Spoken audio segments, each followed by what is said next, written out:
सभे मगहिया भाई बहन के भुलेटन काका के राम राम। आथिन मगहिया खबर में सुनथिन देश दुनिया के खबर।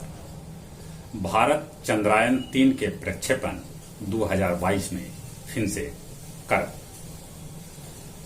वसवराज बोमई कर्नाटक के 23वां मुख्यमंत्री पद के लेलन शपथ। आखिरकार विपक्ष मानल। बिहार विधानमंडल के मानसून सत्र के कार्रवाई में लेलक भाग। वीआईपी पार्टी के अध्यक्ष मंत्री मुकेश सहनी कहलन कि कुछ लोग पार्टी तोड़े के कर रहलन है कोशिश।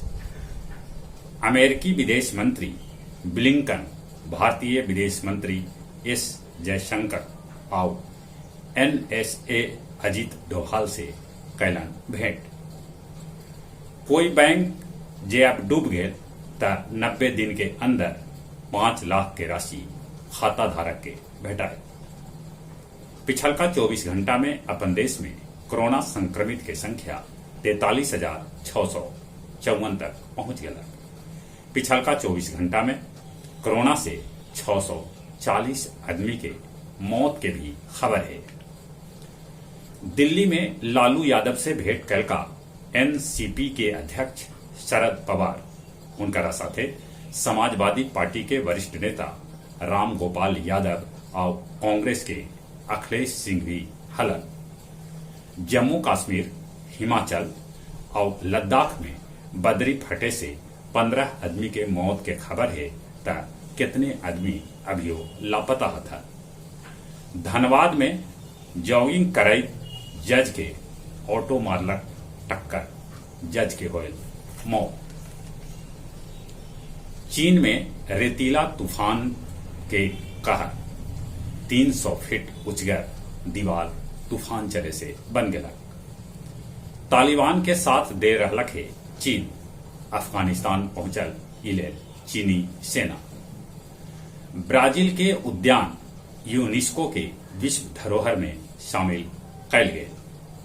बांग्लादेश में जमाते इस्लामी के 19 गो आतंकी के गिरफ्तार करल गए। ये लोग सरकार गिरावे के कर रहल प्रयास। गया जिला के गुरारू प्रखंड के डीहा ठकुरवारी से मूर्ति समेत चांदी के मुकुट चोरी हो गए।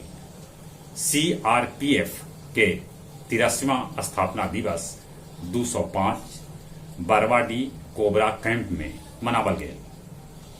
गया जी में कल 2.5 घंटा में हुए 59.2 मिलीलीटर बारिश से शहर के आदमी अस्त व्यस्त हो गए। कितने सरकारी कार्यालय में घुटना भर पानी जम गया।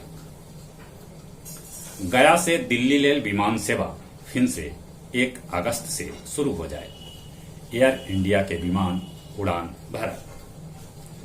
आमस के किराना और छाड़ सीमेंट व्यापारी से 20 लाख रंगदारी मांगे वालन 2 गो बदमाश के डेल्होगंज जंगल से पुलिस गिरफ्तार कर लेला।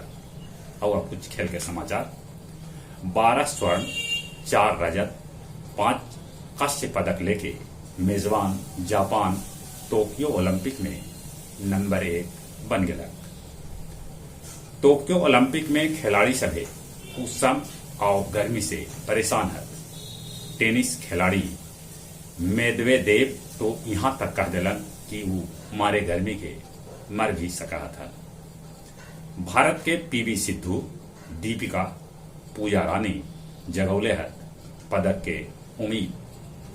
दूसरका T20 मैच में श्रीलंका भारत के हरा के श्रृंखला 1-1 के बराबरी कर लेला।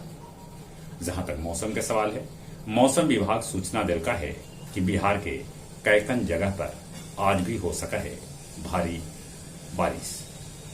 अपने सभी से निहोरा कोरोना से बचे ले मुंह और नाक पर मास्क लगाथिन, सोशल डिस्टेंसिंग के पालन करथिन, दिन में निमन से कैकन बेर साबुन से हाथ धोथिन। जो उम्र 18 बच्चा से ऊपरे हो गई है तब कोरोना के वैक्सीन जरूर लेथिन। चली अपने सभी के एक बेर फिर से भुलेटन काका के राम राम।